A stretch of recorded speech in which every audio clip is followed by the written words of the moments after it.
The whole world is looking at Filipinos right now as they're about to elect a late dictator's son to be the president of the Philippines. In other countries, this is what you'll see. And from outsiders watching it unfold, this is what you'll hear. The son of a guy who terrorized the Philippines for years is now the front runner to take over. Bongbong Marcos has shown virtually no remorse for what his father put the country through. So, why is it that this man is leading a presidential race by a landslide? Yes, over 30 million Filipinos voted for him, at least according to the partial unofficial tally. Is it because Filipinos see something in him that a big part of the world doesn't? Natham, this is a special video that will spotlight, not my opinion, but the voice of Filipinos for the Filipinos. And if you're watching this election unfold from a different part of the world, stick around because you might get your answer. Ladies and gentlemen, this is what they said when we asked, what are your hopes and fears for the next president of the Philippines?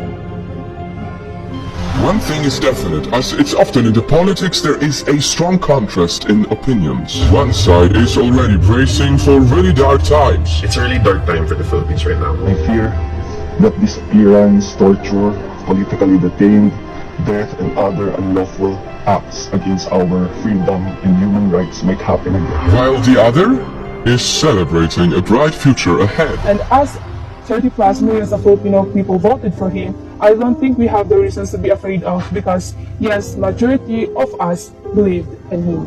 Mabuhay ang Pilipinas. There is no reason to be fear because our new elected president is chosen by the majority.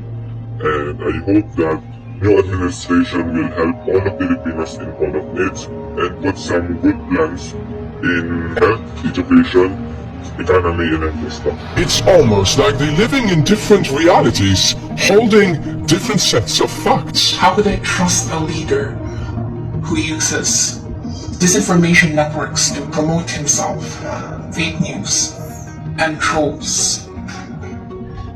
How could I support a leader who never liked attending debates, never liked being criticized? There are no fears, as it is the beginning of new era, a new place for Filipino to arise from prostration and hope. And maybe that is why Marcos Jr.'s call for unity during his campaign has resonated with a lot of people who are simply tired with the so-called toxic division. I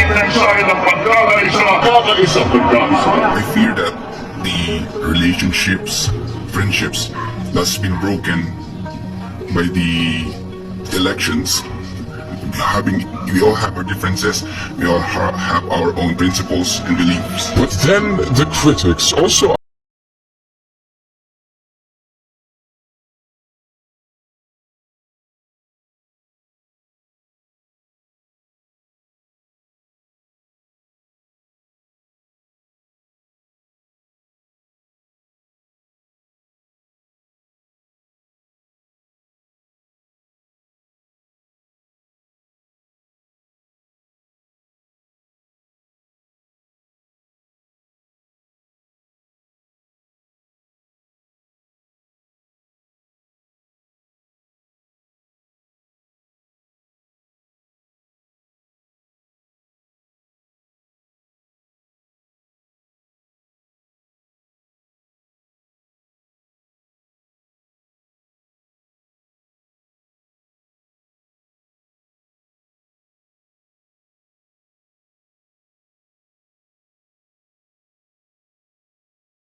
cyberbully, kailangang masampan to ng kaso at matikman niya ang kamay na bakal ng mga Pilipino.